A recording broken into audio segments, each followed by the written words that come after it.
Olá, sejam bem-vindos ao Panorama, que hoje vai falar sobre o autismo, uma síndrome comportamental que foi descrita pela primeira vez em 1943. Os transtornos do espectro autista podem causar alterações na comunicação e dificuldades na interação social e em lidar com coisas simbólicas. Uma inadequação no desenvolvimento que costuma aparecer nos 3 primeiros anos e se manifestar por toda a vida. No programa de hoje, nós vamos saber um pouco mais sobre essa síndrome, os tipos de autismo, as características de cada um, por que o diagnóstico precoce é importante, quais os tratamentos mais usados e o que a família deve observar. Para falar sobre esse assunto, estão conosco no estúdio o Maurício Moreira, que é presidente do Instituto Superação, uma associação sem fins lucrativos que atua em Minas no apoio a famílias de pessoas com transtornos do espectro autista. E com a Érica Parlato Oliveira, que é especialista em autismo, professora da Faculdade de Medicina da UFMG. Agradeço a vocês pela presença e também a você de casa, que a partir de agora nos acompanha nesse panorama sobre o autismo.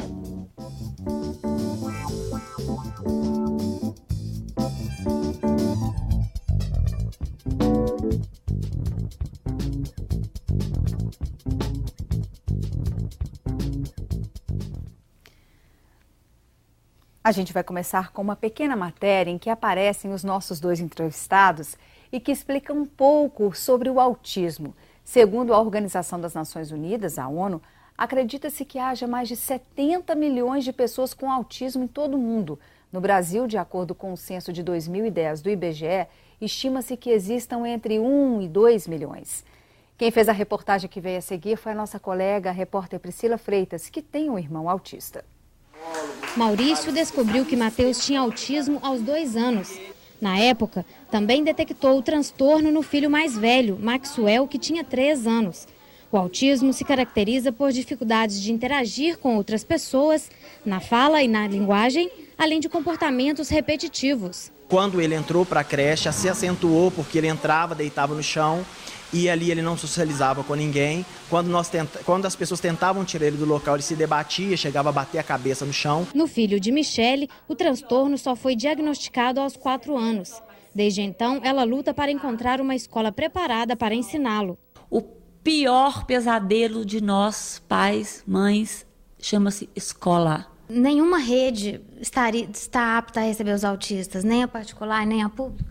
Nem a particular, nem a pública, nem a especial. Essa fonoaudióloga conta que as pesquisas sobre o transtorno avançaram.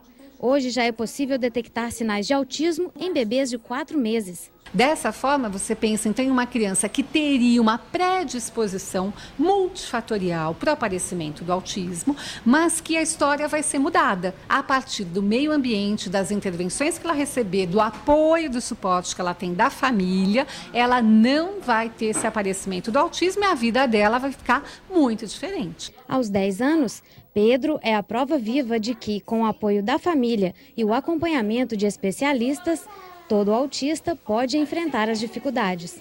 É tão bonito ver tantos sonhos tão diferentes, vivendo juntos. Aqui na escola estão contentes. Bom, vamos começar falando do diagnóstico para a gente entender melhor, né? Nessa reportagem, a Érica comentou que a partir de 4 meses de vida já é possível, você acabou de voltar... Alguns sinais, acabou de voltar de uma pesquisa em parceria. Antes de você detalhar, só quero a gente ouvir um pouquinho mais o caso do Maurício, que para os padrões brasileiros, eu posso dizer que você foi uma exceção ao ter conseguido diagnosticar os seus... São 2 meninos, né, que você tem, você conseguiu diagnosticar com 1 ano e meio. Conta um pouquinho para nós. Bem, o diagnóstico do Matheus foi uma exceção, né, à regra.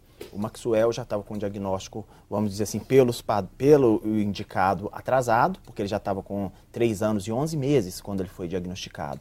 Mesmo assim, ele já tinha tido, o Maxwell tinha tido uma indicação há quase 1 ano e meio antes, mas nós não conseguimos acesso a um profissional que pudesse fazer o diagnóstico. uma neurologista supôs que poderia ser autismo quando ela conheceu o Maxwell. Mas aí nós tivemos que fazer uma peregrinação de quase 2 anos para conseguir chegar em alguém que poderia estar dando um parecer concreto sobre a situação. Aconteceu com o Matheus, que o Matheus pegou, vamos dizer, carona, né? Popularmente ele pegou carona no diagnóstico do irmão.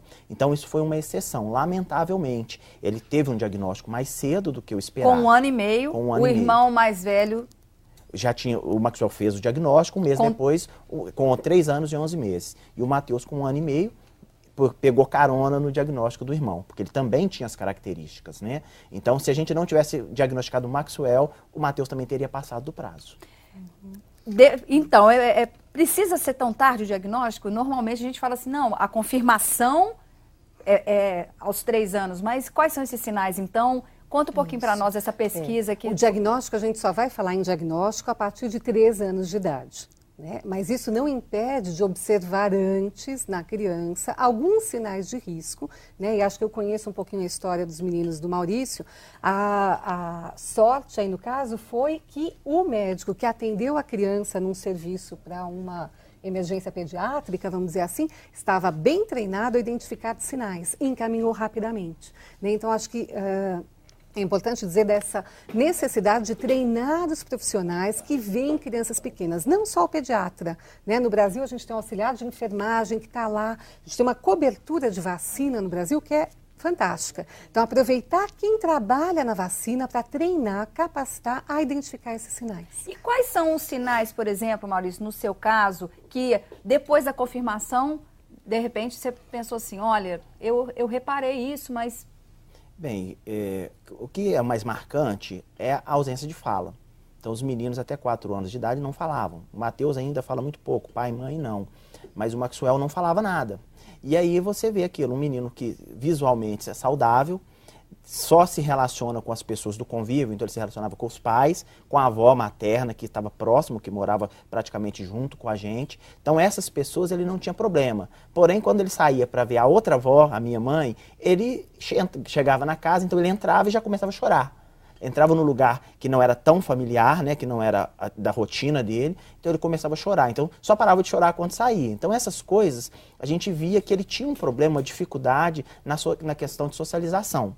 Então antes a gente via que era estranho, a gente achava estranho esse comportamento, esse isolamento e interesse por coisas diferentes. Então, por exemplo, ele não pegava os brinquedos e não brincava como as crianças normais. A gente via que era diferente, mas aí vem aquela cultura, né? Aquela cultura transmitida dos mais velhos. Não, mas aquele fulano, o primo do sobrinho, do tio lá do interior, começou a falar mais tarde, então não precisa se preocupar. Ou então ele tá chorando, é birra. É birra, muita gente fala, é mimado, né? Os pais, é filho novo, o pai mima demais, então ele é assim por causa disso. Deixa eu aproveitar essa história do Maurício, porque a fala realmente chama atenção e talvez por isso o diagnóstico aconteça mais tarde. Porque até 1 ano a nossa expectativa é muito baixa do que um bebê pode fazer. Né? Então, com 1 ano, a pergunta básica é, ele está andando?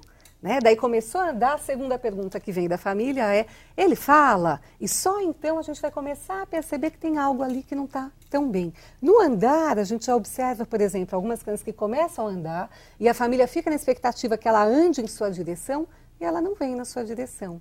Né? Já é um sinal de que, de repente, ela se interessa mais por um objeto do que pela pessoa.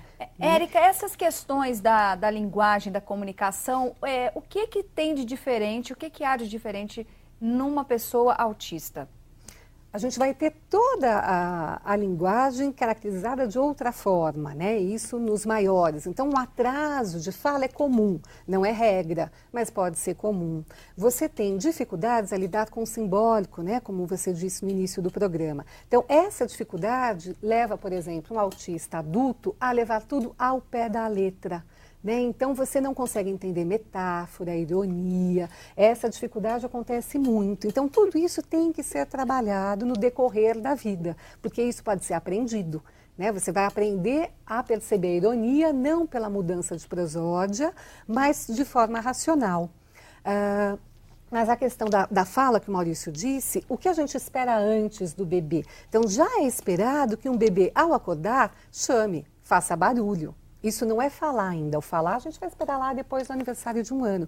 Mas é esperado que um bebê chame a atenção para ser pego. E isso provavelmente não acontecia com os meninos, né? Ou quando a gente chama, a criança olha, né? É esperado que ela olhe. Isso está nos manuais de pediatria, inclusive a gente acabou de defender uma pesquisa na universidade dizendo que um bebê é capaz de olhar para o seu nome a partir de 4 meses. Antes a gente esperava 1 ano, falava assim, a gente chama Mateus, e o Mateus vai olhar com 1 ano. Hoje a gente sabe que a partir de 4 meses o bebê tem condições de olhar quando é chamado. Então é mais um sinal. Maurício, no caso dos seus meninos, são tipos diferentes. O que você já aprendeu sobre o autismo, né? Que é essa síndrome que tem várias formas de manifestação. Sim, quando a gente teve o diagnóstico, a gente via muitas características semelhantes. Hoje tem uma distância muito grande do desenvolvimento de um para o desenvolvimento do outro. Então, um é mais pacato, mais agitado, e o outro é mais agitado. Então, a gente vê essas diferenças. Um corre o dia inteiro, o outro, se você pedir para correr, é uma dificuldade. Então, eles já estão, como toda pessoa, eles já conseguiram se mostrar que eles são diferentes. Essa diferença, então eles estão conseguindo, a gente consegue perceber que eles são seres individuais, apesar de terem estereotipias que são semelhantes, apesar de alguns comportamentos deles. Esses estereótipos aos quais você está se referindo, quais seriam? Não, eles fazem muito flap, né, que é tipo um bater de asas, né? Então os dois têm isso, então isso é semelhante, só que um tem com muito mais frequência, o outro tem com menos frequência. Mas a gente nem sabe se no caso de irmãos, eles realmente teriam os dois esse mesmo flap, ou se um imita o outro. Pois né? Nessa questão, Érica, não dá pra gente desvendar. O que tem geneticamente no autista ou não é por aí? O que provoca o autismo? Então, se a gente for pensar na causa, hoje em dia tem muitos trabalhos sobre causa, isso envolve pesquisas de vários países aí, mas nada está determinado, né? Então, todo mês tem uma série de trabalhos científicos que aparecem dizendo, 1000 fatores, né? Até hoje, então estamos em abril, nada está definido.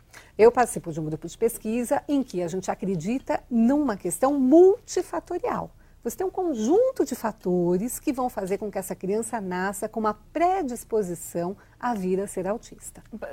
Você pode citar alguns só para a gente terminar o bloco? São multifatores de que forma? Multifatores. A gente imagina, alimentação, por exemplo, não, muito mais questões neurobioquímicas, genéticas, por exemplo, a gente vê com frequência a questão dos irmãos, dos autistas, então a incidência numa família, né, que tem um filho autista, de ter um segundo autista, é muito maior do que o restante da população. Então, isso mostra pra gente alguma questão hereditária, mas ainda não definida. Bom, nós vamos fazer um intervalo, voltamos já já, falando um pouco mais sobre o autismo, não saia daí.